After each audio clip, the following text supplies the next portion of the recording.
시대 대한민국의 뜨거운 이슈와 쟁점에 대해 변호사들의 냉철한 분석과 토론이 펼쳐집니다. 법률 시사 토론 변호사들. 시청자 여러분 안녕하십니까? 진행을 맡은 김현성 변호사입니다. 오늘도 저와 함께 토론에 임해주실 두 분 변호사를 모셨습니다. 먼저 인사 나누겠습니다. 안녕하십니까? 네, 안녕하십니까? 네. 안녕하세요. 신혜진 변호사입니다.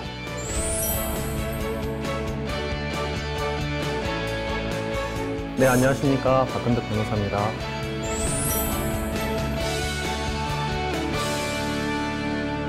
자, 그럼 본격적인 토론에 앞서 우리가 짚어볼 만한 법률 관련 소식 하나를 소개하겠습니다.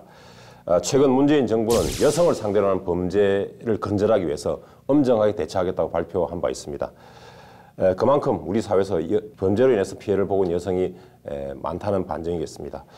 특히 스마트폰 발달로 인해서 불법 촬영물로 인해서 피해를 본 여성들이 점점 늘어나고 있죠. 그래서 최근에 정부는 불법 촬영물 관련 법령을 일부 개정하였습니다. 그래서 그 부분 잠시 살펴볼까 합니다. 자, 신 변호사님, 이번에 개정된 법령의 개정 내용 어떤 내용입니까? 네, 이번 개정안은 불법 촬영물 피해자에 대한 국가의 지원이 성폭력 피해 상담, 불법 촬영물 삭제 지원, 법률 상담과 소송 대리 연계 및 의료비 지원 연계 등으로 피해자 맞춤으로 다양하게 이루어지도록 했는데요. 특히 그동안 피해를 입은 여성이 직접 비용을 부담해야 돼서 2차적으로 경제적인 피해까지 발생시킬 수 있었는데요. 이런 촬영물 삭제 등에 소요되는 비용을 국가가 우선 부담하게 되고 국가는 관련 비용에 대한 구상금을 성폭력 행위자에게 통지하게 되면 성폭력 행위자가 30일 이내에 구상 금액을 납부하게 되는 것입니다. 주로 그 내용이 피해 입은 여성에 대한 지원 부분에 좀 많이 포커스를 맞추고 있는 것 같습니다. 우리 정부 법률 내용이 그렇죠. 성폭력 방지 및 피해자 보호 등에 관한 법률 시행 규칙이죠. 그래서 여기에 대한 그 개정안인데 이것을 여성가족부가 다음 달 31일까지 입법 예고한다고 밝히고 있습니다. 그래서 뭐 굉장히 내용은 좋은 것 같습니다. 근데 얼마나 이제 이게 불법 피해가 많길래 이런 우리 법령 개정이 필요한 것인지 박 변호사님, 우리 사회 불법 촬영물 실태 어떤가요? 먼저 경찰청 통계에 따르면 불법 촬영 등 디지털 성범죄 발생 건수가 지난 2012년 2,400건에서 지난해 6,470건으로 무려 3배 가까이 증가하였고요. 그리고 올해 들어 검거된 몰카 피해자가 무려 1,288명에 달한다고 합니다. 정말 적지 않은 수치인 것 같습니다. 그리고 지난 4월 말 불법 촬영 피해자들을 돕기 위해서 디지털 성범죄 피해자 지원센터가 열렸는데요. 50일 지난 후 통계를 살펴보니 전화나 온라인으로 모두 493명이 도움을 받으셨고 이 가운데 420명, 85%가 여성분이고 20, 30대가 27%였다고 합니다. 말씀하신 대로 적지 않은 수치인 것 같습니다. 그래서 더군다나 이제 우리 IT 기술의 발전으로 인해서 스마트폰, 뭐 여러 가지 기기를 통해서 이런 사건이 더 발생이 또 증가가 된 것 같습니다.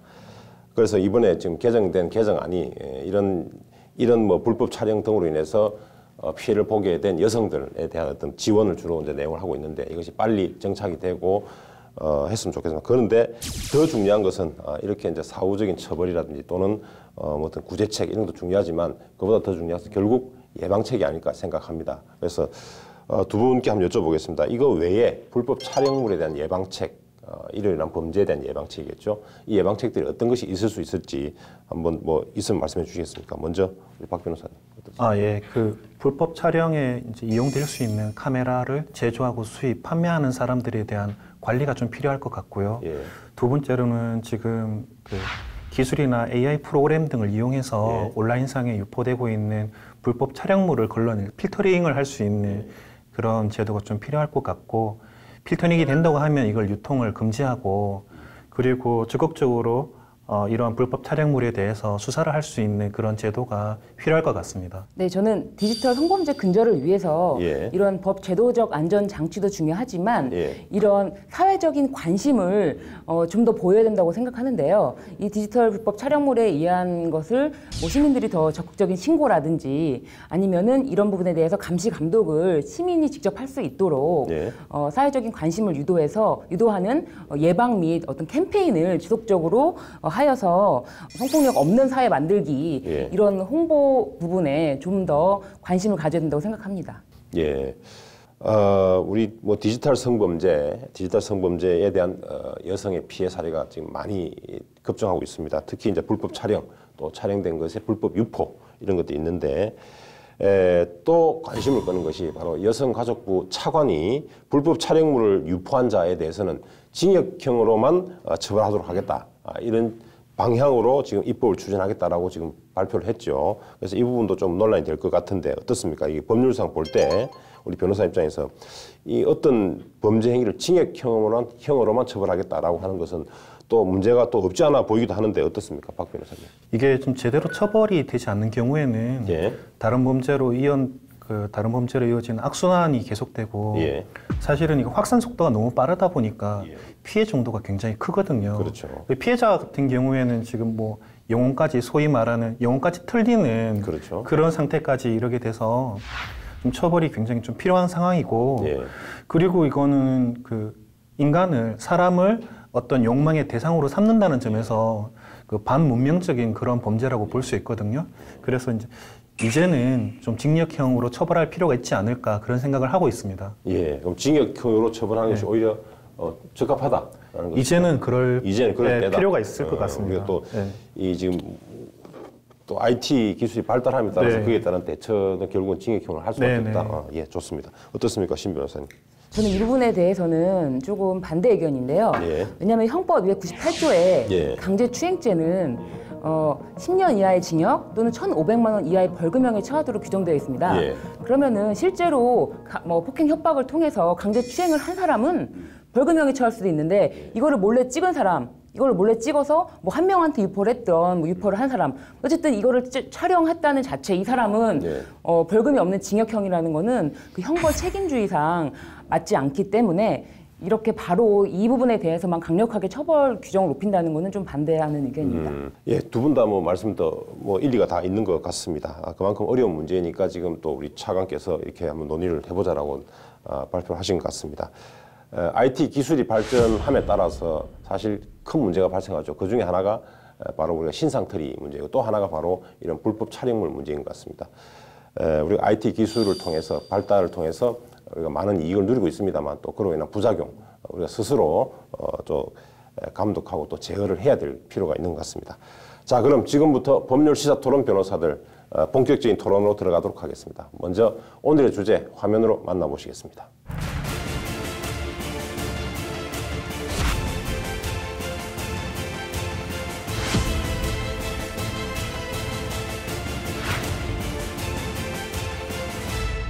네, 법률 시사토론 변호사들 오늘 주제는 검경 수사권 조정입니다.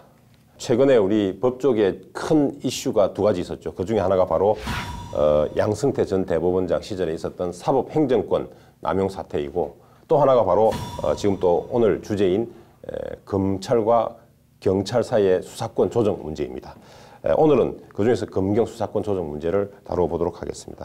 최근에 정부에서 청와대와 그리고 이제 법무부 장관, 행정자치부 장관이 모여서 수사권 조정에 관한 어떤 내용과 방향을 담은 조정 합의문을 발표를 했습니다. 자, 이 합의문 아마 두 분 어쨌든 훑어보셨을 텐데 두 분의 간단한 입장 이에 대한 어떤지 한번 여쭤보겠습니다. 먼저 어떻습니까, 박 변호사님? 예, 현재까지 검찰에 많은 권한이 독점되어 있었고요. 예.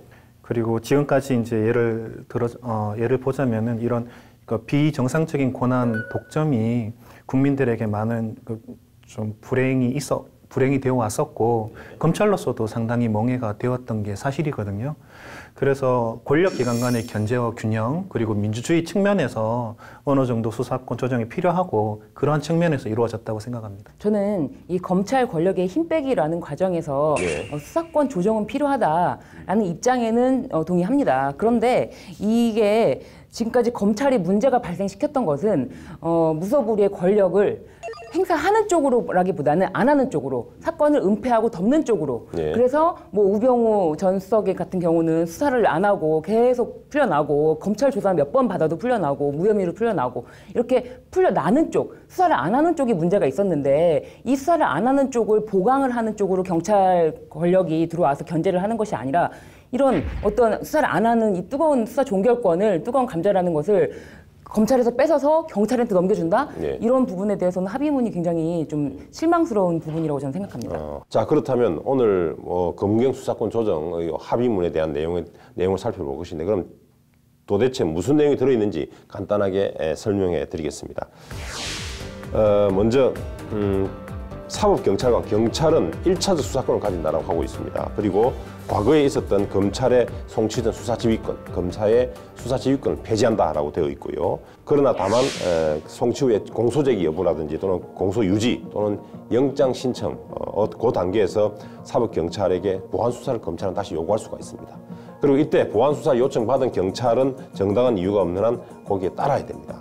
그런데 이때 따르지 않는 경우에 검사는 그 경찰에 대해서 직무 배제 또는 징계를 요구할 수 있도록 하고 있습니다. 자, 그리고 또 어떤 내용이 있냐면 경찰이 청구한 영장이죠. 영장에 대해서 검찰은 지체 없이 법원에 영장을 청구할 수 있도록 그렇게 제도를 운영해야 된다라고 규정하고 있고, 또 만약에 검사가 정당한 이유 없이 영장을 청구하지 않는 경우 그때는 경찰이 고등검찰청에 설치되어 있는 영장심사위원회에 이의를 제기할 수 있도록 하고 있는 것이죠. 그리고 또 방금 우리 신 변호사께서 말씀하셨다시피 사법경찰, 경찰의 1차적 수사 종결권을 부여하게 되었습니다. 그리고 그러니까 불기소하는 경우에는 송치 결정문과 사건 기록 등본을 검사에게 통지하도록 되어 있고, 물론 이때 검토했을 때 수사에 위법함이 있다라고 했을 때는 재수사 요청할 수 있도록 하고 있습니다. 또한 검사의 1차적 직접 수사를 반드시 필요한 부분에 한정하고 있죠. 그래서 결국 1차적 수사권은 수사 종결권과 포함해서 경찰한테 주고, 그 다음에 검찰 수사력은 결국 이제 송치 사건과 그 다음에 공소 유지에 좀 집중해라라고 지금 하고 있죠. 그리고 또한 이제 경찰과 검찰 사이에 수사가 중복되는 경우 그때의 기준을 또 설명하고 있습니다. 그래서 일반 원칙적으로는 검사가 송치 요구를 할 수 있도록 그렇게 정하고 있습니다. 그리고 경찰이 영장에 의한 강제 처분에 이미 착수했을 때는 경찰이 계속 수사할 수 있도록 그렇게 하고 있습니다. 또한 또 중요한 내용인데 수사권 조정과 더불어서 추진하기로 한 것이 바로 자치경찰제입니다. 그래서 자치경찰제는 2019년까지 서울과 세종시 그리고 제주에서 시범 실시를 하고 지금 대통령 임기 내에 전국적으로 실시한다는 내용을 가지고 있습니다. 자, 그리고 또한 수사권 조정과 동시에 경찰이 해결해야 될 과제로 인권 옹호를 위한 제도 방안을 강구해야 된다고 하고 있습니다. 자, 아울러서 경찰대의 전면적 개혁 방안도 함께 마련하도록 하고 있습니다. 자, 아울러서 또 우리 경찰이 지금 영장에 대해 영장 청구권에 대해서는 전혀 손을 대고 있지 않은데, 이는 바로 검찰의 영장 청구권은 헌법에 규정되어 있기 때문에 헌법 개정 사항입니다. 그래서 헌법 개정 사항은 이 논의에서 제외하기로 한다라고 밝히고 있고, 또한 또 논의 중에 있는 공수처와도 전혀 무관하다라고 밝히고 있습니다. 자, 지금까지 검경 수사권 조정과 관련된 합의문에 들어있는 주요 내용을 간략하게 소개해 드렸습니다. 자, 그럼 이제부터 하나씩 그 중요한 부분 한두 개씩 뽑아가지고 이제 말씀을 나눠보도록 하겠습니다. 먼저 검찰과 경찰이 가장 이제 첨예하게 대립해 왔던 그 분야죠. 바로 경찰의 1차적 수사 종결권입니다. 그래서 요 경찰의 수사 종결권을 부여하게 된다라는 것인데, 통상 수사의 경우에 수사의 착수, 그다음에 진행, 그다음에 종결하게 되죠. 그런데 이 중에서 수사의 착수와 진행은 통상 경찰이나 검찰이나 아무나 지금까지 해왔습니다. 다만 수사 종결권은 검찰에서만 행사를 해왔습니다. 그래서 수사를 종결함과 동시에 기소를 할지 불기소를 할지 이렇게 결정하도록 되어 있었기 때문에 검찰에만 있던 수사 종결권, 이것을 경찰에게 부여하면서 이것을 1차 수사 종결권이라고 지금 하고 있습니다. 자, 이 부분 만약에 경찰에게 1차적인 수사 종결권을 부여하게 된다면은 지금까지 어떤 수사 관행과는 좀 다른 관행이라든지 이런 게 또 변화가 있을 것 같은데, 자, 이와 더불어서 함께 자, 경찰에 대한 1차적 수사 종결권 부여한 것에 대해서 두 분은 어떻게 생각하는지 여쭤보겠습니다. 자, 먼저 우리 박 변호사님 어떻습니까? 사실 그 수사 종결에 기소가 된다고 하면 검찰 수사와 그 재판을 거치기 때문에 크게 문제는 되지 않을 것 같습니다. 다만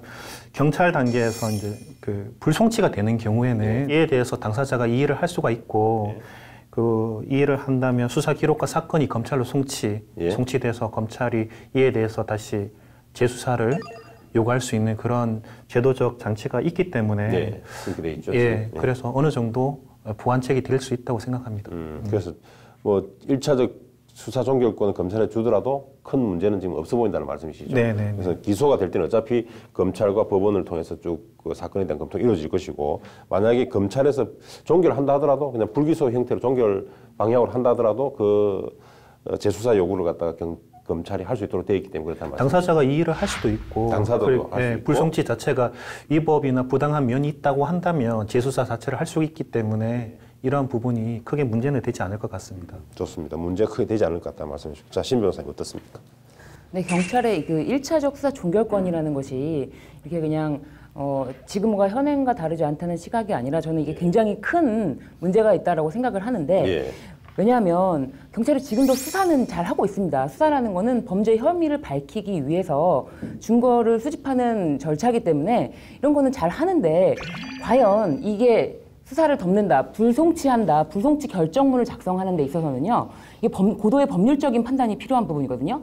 사실 무죄 판결문 쓰는 것도 법원에서는 굉장히 엄청난 이 사법적인 판단이 필요한 부분입니다. 근데 이 무죄 판결문보다 불송치가 되는 것은 더 좋은데, 더 큰 이익을 얻을 수 있는데, 이거에 대해서 뭐 개인적인 법익 침해에 대해서는 이것이 과연 범죄 혐의가 있다 없다 판단하는 거는 간단하다고 할 수 있습니다, 비교적. 근데 경제 범죄라든지 이런 것도 1차적으로 이거를 바로 이 범죄 일람표만 해도 굉장히 많은데, 이런 것에 대해서 낱낱이 구성 요건의 해당성을 보고 없는지 있는지에 대해서 다 위법성 책임까지 경찰이 1차적으로 판단을 지금 할 수 있는 사법 경찰 그 시스템이 과연 인프라가 구축이 되어 있는지 굉장히 의문이고요. 그리고 말씀하신 것처럼 이의를 신청할 수 있다라고 했는데, 만약에 불송치 결정을 했으면 이의 신청을 할 수 있다, 경찰서장에게.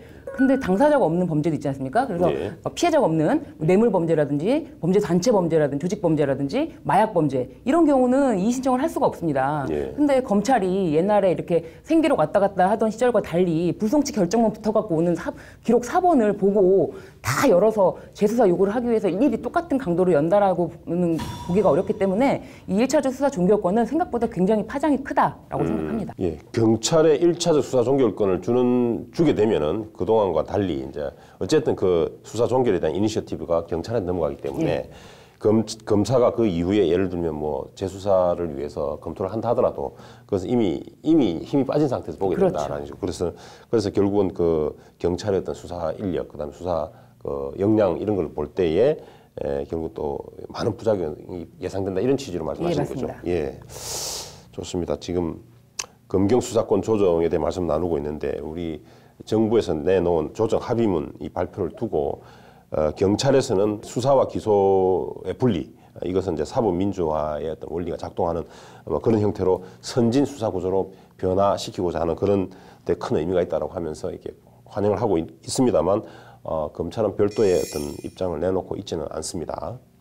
자, 우선 우리가 보면 이 정부가 이 합의문만 본다면은 경찰의 어떤 손을 좀 들어준 것이 아닌가라는 생각을 할 수가 있습니다. 그런데 경찰은 경찰은 또 이런 얘기를 하고 있습니다. 그 합의문 사항에 보면은 1차적 수사 종결권 주면서도 또 실제로 비리 사건이나 부패 범죄, 그다음에 경제 금융 범죄라든지 또는 공직자 범죄, 선거 범죄 등 특수 사건에 대해서는 실제로 여전히 검찰이 일단 수사권을 다 가지고 있는 것처럼 이렇게 지금 되어 있습니다. 그리고 또한 영장 청구권은 또 여전히 검찰에 그대로 두고 있거든요. 그러다 보니까 결국은 이거 뭐 사소한 이런 범죄에 대해서는 종결권이 왔고, 그리고 또 실제로 영장이라든지 또는 중요 범죄에 대해서 다 검찰이 그대로 들고 있는 것이 아니냐 해서 실리는 검찰에 다 취했고, 뭐 합의문 상에서만 우리 경찰이 이렇게 경찰의 손을 들어준 것이 아닌가라는 그런 또 비판이 또 있습니다. 어떻습니까? 뭐 박 변호사님 어떤가요? 예, 일단 합의안이 최종안은 아니라고 생각하고, 그리고 영장 청구 자체는 헌법에 규정된 문제이기 때문에 그런 것만으로 누가 더 실속을 챙겼느냐, 실익을 챙겼냐 이렇게 말하기 좀 어려운 부분이 있는 것 같습니다. 다만 그 국민의 입장에서 누가 더 실리를 챙겼느냐 이런 문제보다는 그 형사법적인 그 실체 진실의 발견을 어떻게 신속하고 효율적으로 하느냐의 문제로 좀 봐야 될 것 같고, 검찰 주도의 그 형사사법 시스템 구조 자체를 좀 바꾸는 의미로 지금 이해를 해야 되지 않을까라고 생각합니다. 근데 이게 아직 거기까지 말씀드리긴 좀 조심스럽지만 그래도 저는 이 부분에 경찰이 실리를 챙겼다라기보다는 이 수사 종결권이 경찰한테 넘어갔다라는 점에 대해서 일차적이나마 넘어갔다는 점에 대해서는 굉장히 문제가 심각하고 이 부분에 대해서는 전면적으로 재검토를 해야 된다. 이 합의문을 네. 이 상태로는 안 된다라는 게 제 입장입니다.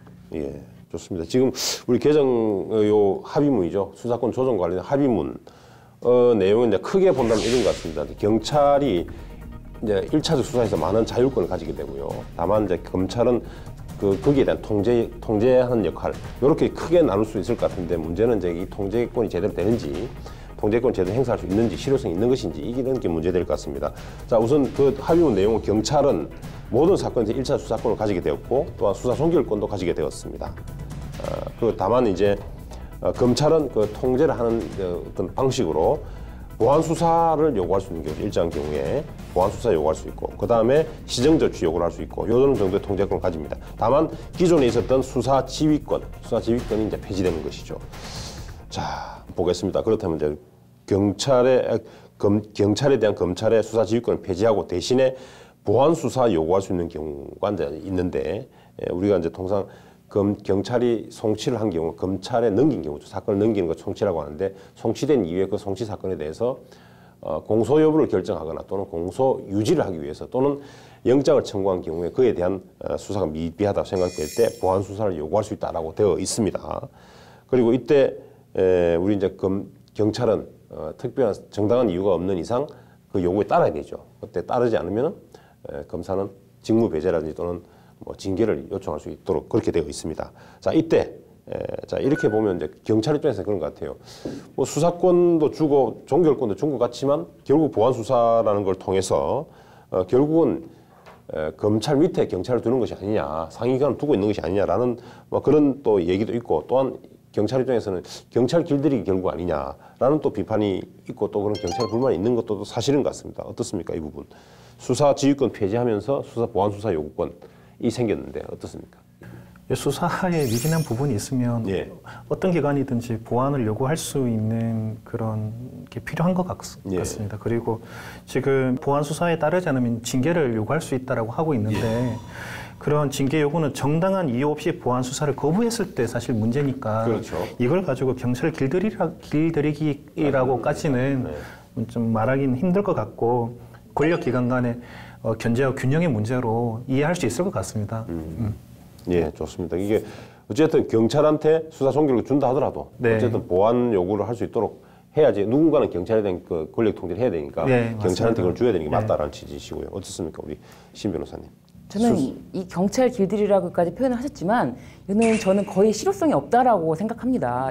실효성이 없다. 이 보안 수사를 요구했는데 정당한 이유 없이 정당한 이유가 있으면은 경찰이 거부할 수도 있고 뭐 징계를 요구한다. 그럼 징계를 검찰이 바로 하는 것도 아니지 않습니까? 징계위원회에서 징계를 별도로 할 텐데. 경찰 측에서 하겠죠. 그렇죠. 그럼 징계위원회에서 징계를 열어서 어떤 검찰에서는 어떠한 뭐 요구 한 번, 징계 요구 자체 한 번 하는 게 어떤 실효성이 과연 있을까? 경찰이 거기에 대해서 정말 뭐 옛날처럼 뭐 수사 지휘서, 명령 복종 관계가 아닌데 그걸 얼마큼 따를 것인가? 그리고 만약에 경찰 징계위원회에서 검사가 징계만 요구할 때마다 징계를 내린다면은 얼마나 욕을 또 먹겠습니까? 경찰 내부에서 징계위원회가 매우 이 징계 요구 이런 거 매우 실효성이 없다. 그래서 이제는 거의 뭐 최소한의 통제 장치를 형식적으로 남겨놓은 게 아니냐. 저는 좀 그렇게 평가하고 있습니다.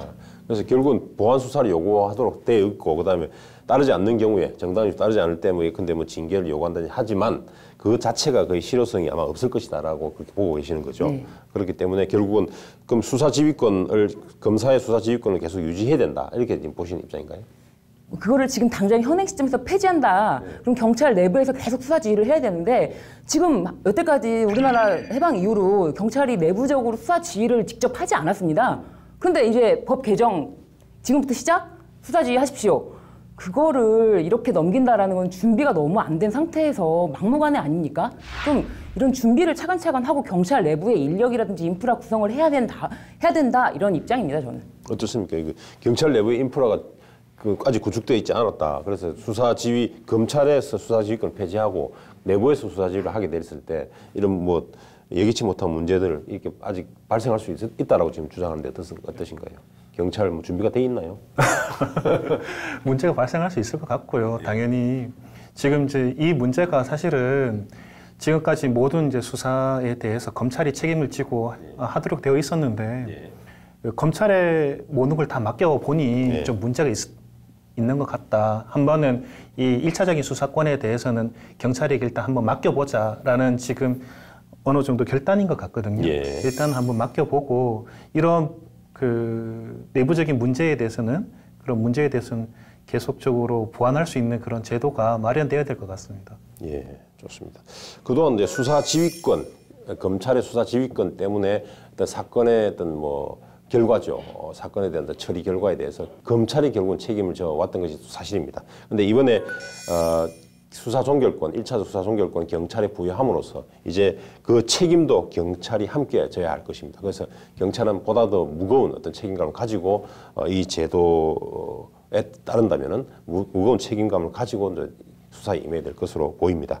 그리고 아울러서 그동안에 계속 경찰의 어떤 수사권 조정과 관련해서 경찰의 어떤 가장 큰 문제점으로 지적되어 왔던 것이 경찰에 대한 인권의식이죠. 경찰의 인권의식입니다. 그래서 검찰이 계속 경찰에 대해서 인권 부분에 대한 어떤 뭐 지휘라든지 감독 이런 게 없다면은 경찰은 인권 침해 가능성이 굉장히 높다라는 부분 때문에 여태까지 수사권 조정에서 굉장히 큰 경찰이 어찌 보면은 불이익을 당한 것도 사실인 것 같습니다. 자, 아울러서 이번 합의 조정안에도 합의 조정문에도 결국은 수사권 조정과 더불어서 인권 침해, 인권 옹호와 관련된 어떤 경찰의 어떤 뭐 제도 보완 이런 것도 함께 동시에 또 추진하도록 그렇게 정하고 있습니다. 자, 이 부분 어떨까요?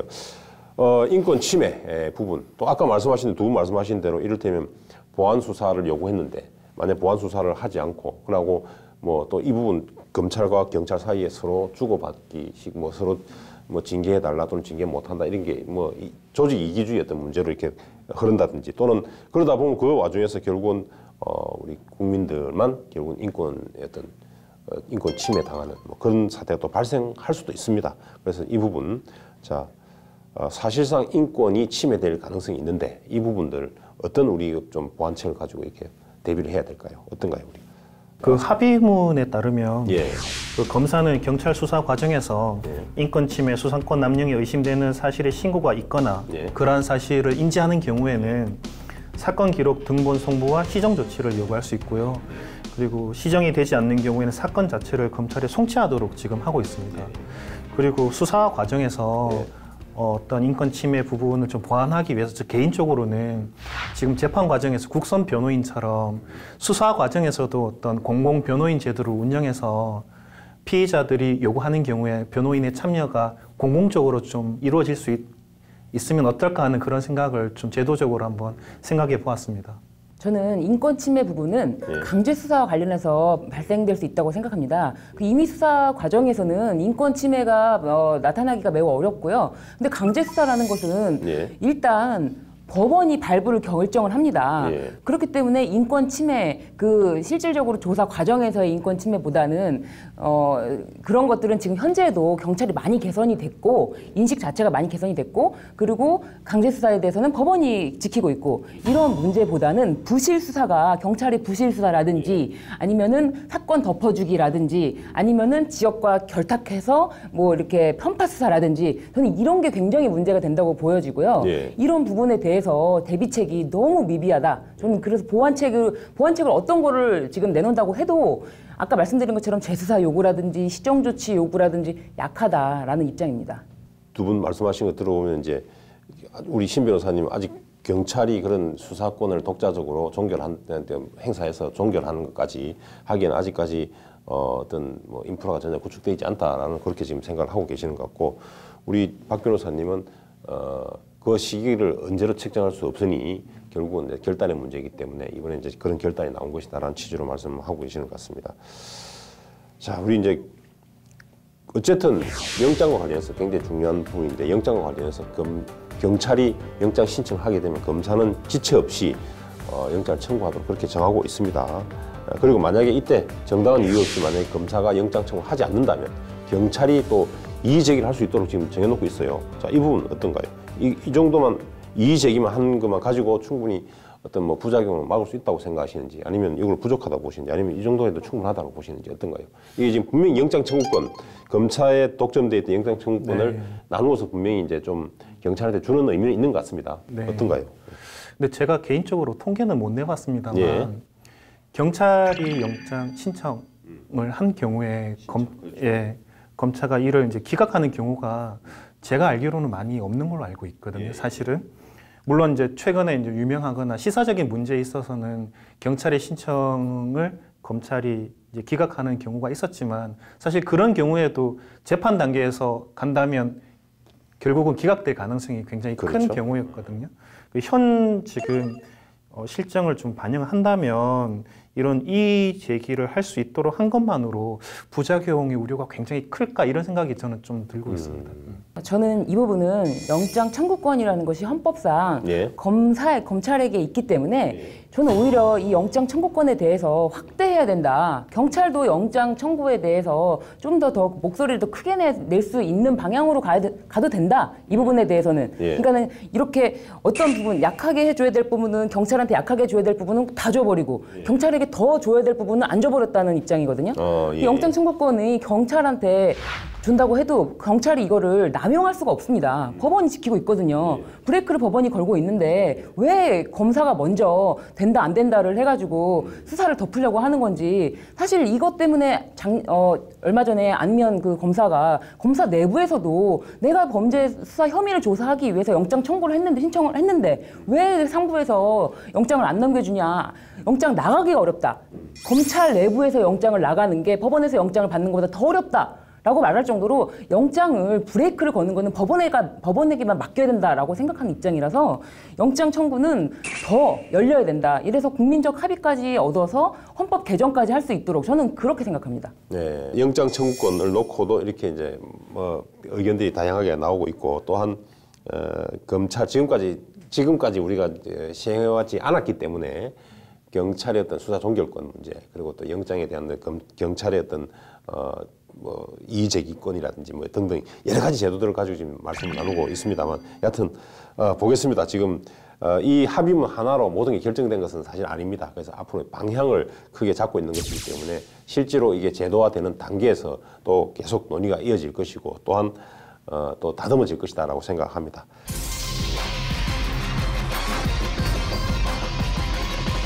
법률 시사 토론 변호사들 오늘 주제는 검경 수사권 조정입니다.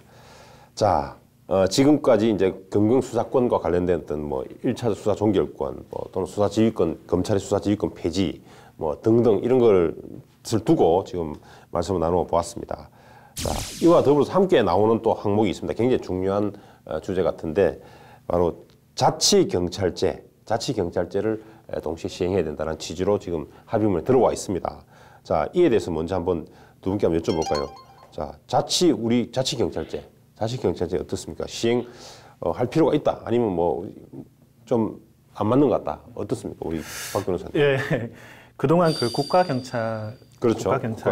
그 민생 치안보다는 그 중앙정부의 입장을 대변한다는 그런 문제점이 있어가지고 이런 문제점을 극복하기 위해서 자치경찰이 지금 논의되고 있는 것 같고 일단 자치경찰이 제가 단점도 있겠지만 도입된다면 수장 임명 과정에서 이제 주민들이 참여가 이제 보장되고 그리고 지방자치단체의 그 지방행정이 치안행정과 맞물려서 운영되기 때문에 주민 밀착형 치안 서비스가 제공될 수 있다라는 점 그리고 민주주의 관점에서도 좀 바람직하다는 측면에서 저는 이 부분에 대해서는 좀 찬성하고 있습니다. 우리 신 변호사님 어떻습니까? 자치경찰제 이게 또 우리 실정에 뭐 맞다고 보십니까? 어떤가요? 저는 이 자치경찰제를 왜 끌고 들어왔는지 여기서 정말 이게 의문입니다. 그러니까 국가경찰한테 권한을 주니까 수사 종결권이라는 권한을 주니까 이 권한 너무 큰 거를 주니까 국가 경찰을 조금 이렇게 견제할 수 있는 검찰보다도 국가 경찰과 견제할 수 있는 세력을 키워서 자치 경찰이라는 거를 넣는 건데 이게 지금 어른과 지금 새롭게 태어난 신생아가 견제가 되겠습니까? 전혀 견제할 수 없는 그 자치 경찰이라는 거를 허울상 뭔가 명목상 맞추기 위해서 견제와 균형이지 않습니까? 그 결국에는 민주주의는 그러니까 견제와 균형 균형으로 경찰한테 띄워주고 그다음에 견제할 수 있도록 자치경찰제를 만들고 그런데 이게 지금 말이 안 된다고 봅니다. 우리나라 경찰 제도라는 게 지금 특히 민생 치안 112 신고만 하면은 전국 어디에서 5분 내로 출동합니다. 예. 일단 출동합니다. 예. 지금 너무 잘 돼 있는 이 시스템을 이 허울 좋은 형식 논리에 맞춰서 자치경찰제를 끌고 들어온다는 거는 말이 안 된다고 봅니다. 뭐 자치경찰은 아마 그동안 수사 종결권이라든지 그다음 영장에 대한 어떤 뭐 신청권 이런 것들을 경찰한테 더 보장을 하게 되면은 경찰의 어떤 그 거대한 어떤 그 조직이죠. 그 조직과 그다음에 그 권한까지 비대해진다면 이것을 견제할 어떤 그런 장치가 없다. 그래서 아마 거대한 공룡이 될 것이다. 그래서 아마 이것을 쪼개야 된다라는 취지에서 자치경찰제가 같이 논의되고 있는 것이죠. 그래서 아마 이번에도 같이 아마 나온 것이고 또한 검찰에서도 아마 이게 수사권 조정과 더불어서 자치경찰제, 경찰에 대한 견제를 하기 위해서는 경찰을 쪼갤 수밖에 없다라는 그런 입장에서 아마 검찰에서도 이걸 주장하고 있는 것으로 그렇게 알고 있습니다. 자, 우리 지방이죠. 자치경찰제의 경우도 이제 이념상 두 가지 경우가 있을 수 있어요. 그 제도를 갖다가 우리가 만들 때 그 중에 하나가 바로 대등적 자치경찰제고 또 하나는 독립적 자치경찰제입니다. 이것을 잠시 살펴보면 이렇습니다. 대등적 자치경찰제라고 하는 것은 국가경찰과 지방경찰이죠. 지방경찰 두 개를 분리하고 상호 병존해서 운영하되 그 사무의 역할은 각각 나눕니다. 다만 그래서 서로 이제 영역을 침범할 수는 없습니다. 다만 국가경찰인데 국가의 업무인데 이것을 지방에다가 위임하는 경우가 있다.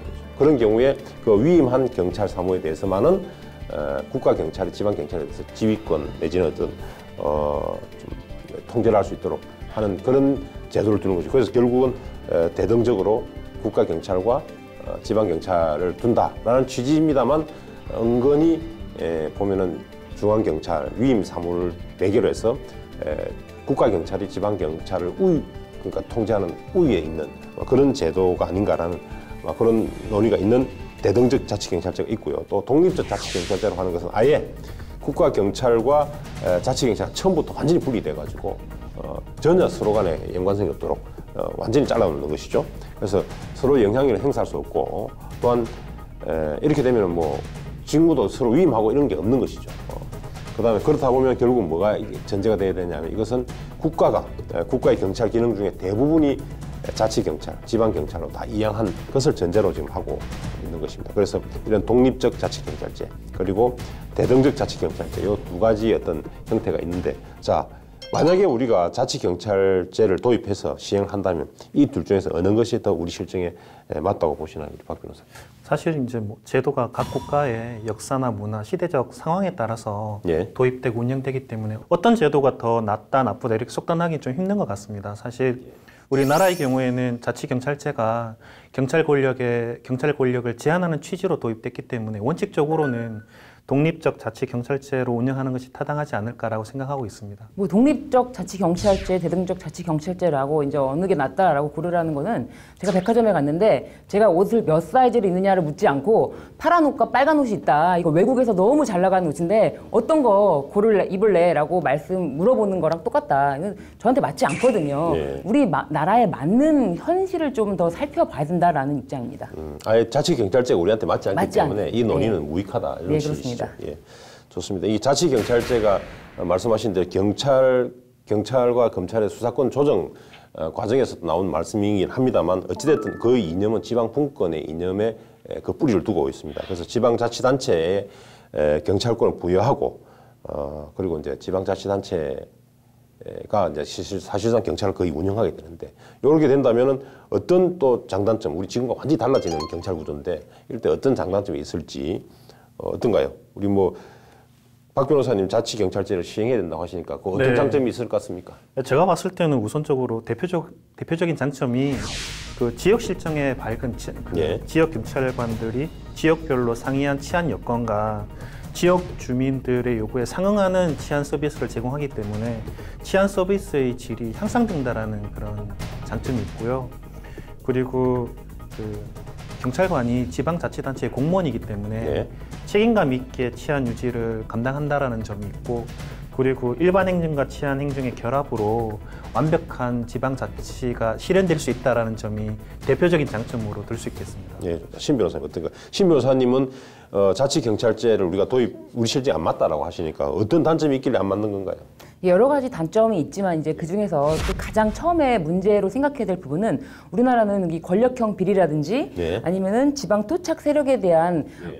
이 정치 편파 수사 이런 쪽에 대해서 굉장히 우려를 하고 있기 때문에 검사 순환제를 지금 운영하고 그렇죠. 있습니다. 네. 그래서 검사는 한 지역에 오랫동안 머물면서 그 지역에서 수사를 할 수가 없고 이게 보직이 1년, 부장검사들은 1년 그리고 이제 평검사들은 2년 이렇게 해서 순환을 하고 있는데 이런 개념에 완전 반대되는 자치경찰에게 결국 뭐 수사권까지 올려주는 사실 수사권이 없으면 경찰력이라고 보기도 좀 어려운 부분이 있어서 지금 현재 나오는 거는 뭐 민생 치안만 주겠다라고 하지만은 결국에는 수사권도 일정 부분 있어야지 되는 부분이라서 이렇게 된다면은 지금 우리나라 실정이랑 맞지 않는다. 그 검사 순환제를 하고 있고 지방 토착 세력에 대한 정치적인 압박 이런 것을 어떻게 과연 이겨낼 것이냐. 청렴도라든지 그리고 또 한 가지 문제는 이 지금 경찰 공무원은 국가직입니다. 그 국가직 공무원을 다 뽑았는데 이 사람들의 신분을 지방직 공무원으로 갑자기 이거 신분이 변동이 된다는 거는 이 사람들한테 큰 불이익이 될 수 있고 그리고 지금 전원 신규로 자치경찰을 채용한다? 이 부분도 좀 어렵고 그리고 경찰서를 파출소라든지 지구대를 같이 어떻게 공유할 것이냐 이런 많은 문제가 있는데 이런 거에 대해서 심도 있게 생각하지 않고 무슨 제도를 먼저 만들고 그다음에 거기 맞게 실정을 한번 꾸려보자 어떻게든 되겠지 뭐 너무 상향식이라는 게 문제점이 좀 크다. 뭔가를 준비를 해놓고 한번 마련해보자 하는 입장입니다. 예. 자, 우리가 이제 자치경찰제 시행하게 되면 사실은 지방자치단체장이 경찰청장을 임명하고 또 신규 경찰을 또 충원하고 이렇게 되겠죠. 그런데 문제는 이제 아까 말씀하신 대로 장점이라고 한다면은 지역 맞춤형 우리 이제 경찰 행정을 펼칠 수가 있는 것이죠. 그래서 그게 장점인데 다만 그 문제는 그렇습니다. 우리 지방자치에서도 계속 문제가 되고 있는 것인데 결국은 재정 자립도와 연결이 된다는 것이죠. 그래서 재정 상태가 좋은 지방에서는 지방자치단체에서는 결국은 그 치안 서비스도 굉장히 좋은 어떤 서비스를 받을 것이고 그렇지 않은 데서는 또 열악한 치안 서비스를 받지 않겠느냐. 근데 실제로 치안이라고 하는 것은 경찰이죠. 경찰 행정 또는 치안이라고 하는 것은 아주 기초적인 국가의 어떤 책무입니다. 그런데도 불구하고 이 지방의 어떤 재정의 어떤 자립도라든지 또 재정의 문제 때문에 국민들이 서로 다른 치안 서비스를 받게 된다. 이것도 문제인 것 같습니다. 결국은 지역에 따른 편차가 나는 어떤 치안 서비스를 받게 된다. 그럼 이게 국민한테 오히려 손해 아닌가라는 그런 견해가 있을 수 있거든요. 그러니까 자, 이때 재정과 연결돼 있는 재정 문제 또는 재정 자립도와 연결돼 있는 우리 치안 서비스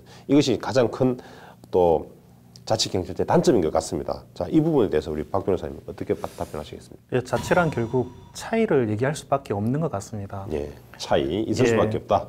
예. 그 지역마다 장비나 경찰 수준의 차이가 있을 수밖에 없고 지금 저희가 현재 그 자치 소방만 하더라도 좀 그런 것 같습니다. 예.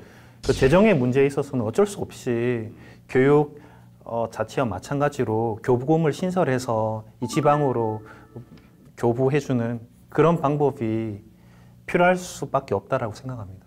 그러니까 지금 우리나라가 추구하는 자치경찰제라는 것이 시행되고 있는 나라를 살펴보면은 우리나라처럼 이렇게 수도권에 집중적으로 경제가 발전돼 있고 지방은 전혀 경제가 발전돼 있지 않고 이렇게 격차가 심한 나라는 없거든요. 예. 그런 거를 그게 현실이다. 우리나라는 이런 것까지 문제가 있는데 이거를 꼭 시행해야 되느냐라는 점 그리고 재정적인 문제에 대해서 뭐 교부금을 배부하는 방법이 있겠지만 또 국가세를 그러면 지방세로 그럼 국가에서 세원을 지방으로 다 돌려라. 그건 또 국가 받아들일 수 있느냐. 그런 부분을 좀 논의해 볼 수 있겠다고 예. 생각합니다. 자치경찰제 이게 수사권 조정도 굉장히 어려운 문제인데 자치경찰제도 굉장히 어려운 숙제인 것만큼은 틀림이 없는 것 같습니다. 우리 지금까지 검경수사권의 어떤 조정 합의문에 들어있는 그 내용을 살펴보았고 또 아울러서 이제 자치경찰제에 대한 것도 좀 잠시 살펴보았습니다. 자, 어찌되었건 지금 현재에서는 이걸 안에 불구하고 이걸 제도화하기 위해서는 결국 국회로 가서 국회의 어떤 의결을 받아야만 되는 것이죠. 자, 두 분 어떻게 보십니까? 우리 국회를 통과할 때 국회의 어떤 입법 과정에서 어떤 부분들이 또 문제가 될 것이며 또 이게 통과가 될 만한 것인지 또는 아니면 어떤가요? 박 변호사님 어떻습니까? 국회 통과하는 과정에 이게 진통이 예상됩니까? 아니면은 뭐 좀 쟁점이 뭐가 또 있을 만한 게 있을까요? 예, 자유한국당 측에서는 공수처에 대해서 반대를 하고 있고 그 검경 수사권 조정을 공수처와 같이 이제 묶어서 생각하고 있기 때문에 이런 야당의 반대가 있을 수 있다고 생각합니다. 그래서 상임위 통과 여부가 사실 좀 문제가 될 수 있겠는데 상임위만 통과된다고 한다면 지금 그 여대 야소의 상황에서 본회의도 무난히 통과되지 않을까라고 생각하고 있습니다. 네. 사실 이 국회의 처리 과정에 대해서 말씀을 드리자면 사실 이렇게 검경 수사권 조정과 자치경찰제라는 논의가 참여정부 시절에도 있었습니다. 노무현 정권 때도 있었는데 이때는 이런 것에 대해서 청와대 의견이 거의 뭐 크게 다르진 않았습니다. 그래서 이렇게 해서 국회로 보냈더니 오히려 열린우리당이 훨씬 많은 정당수를 과반수 이상을 차지하고 있었음에도 불구하고 이게 부결이 되었습니다.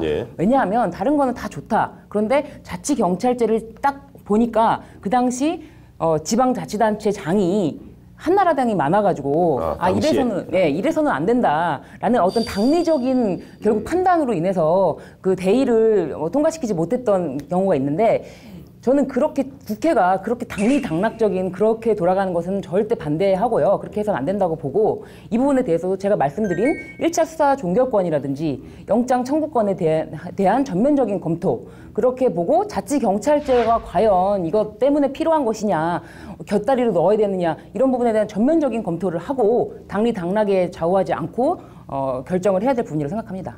네. 자, 마지막으로 이제 두 분께 여쭤보겠습니다. 자, 우리 검경 수사권 조정을 주제로 지금까지 말씀을 나눠보았는데 마지막으로 한 줄 정리 멘트를 해주신다면 어떤 말씀 해주실지 두 분께 한번 부탁드려 보겠습니다. 예, 이번 문제는 궁극적으로는 결국 국민이라고 생각합니다. 국민이다. 예, 수사를 해서 억울한 사람이 있으면 안 되고 범죄를 저지른 사람은 엄하게 처벌을 해야 될 것 같습니다. 이번 수사권 조정이 그런 문제로 연결되었으면 좋겠습니다. 수사권 조정 결국 국민을 향해야 된다. 그런 말씀해 주셨고, 예, 좋습니다. 자, 신 변호사님 어떻습니까? 네, 저는 한마디로 말씀을 드리자면은 그 영화 대부 2에서 그 말론 브란도가 알파치노에게 해주는 말이 있는데 친구는 가까이, 적은 더 가까이 둬라라는 말이 있습니다. 이렇듯 검찰, 경찰은 공익의 수호자이자 그런데 이 공익의 수호자의 역할을 조금이라도 삐딱하게 하는 순간 공공의 적으로 돼버립니다. 이건 한 끗 차이거든요. 공익의 수호자가 될지 공공의 적이 될지 알 수 없기 때문에 늘 가까이 두고 우리 국민들이 감시해야 된다라는 말씀입니다. 예, 좋습니다. 이게 수사권 조정 이런 걸 떠나서 검찰과 경찰은 어찌 보면 또 공공의 적이 될 수도 있다. 그렇기 때문에 친구는 가까이, 적은 더 가까이 하듯이 검찰과 경찰을 보다 더 우리가 감시하자 이런 취지로 말씀해 주셨습니다. 예, 좋습니다. 오늘 검경 수사권 조정이라는 주제를 가지고 말씀을 나누어 보았습니다. 지금까지 우리 토론에 임해주신 두 분 변호사님께 감사드리면서 여기서 인사 나누도록 하겠습니다. 자, 고생하셨습니다. 네, 감사합니다. 감사합니다.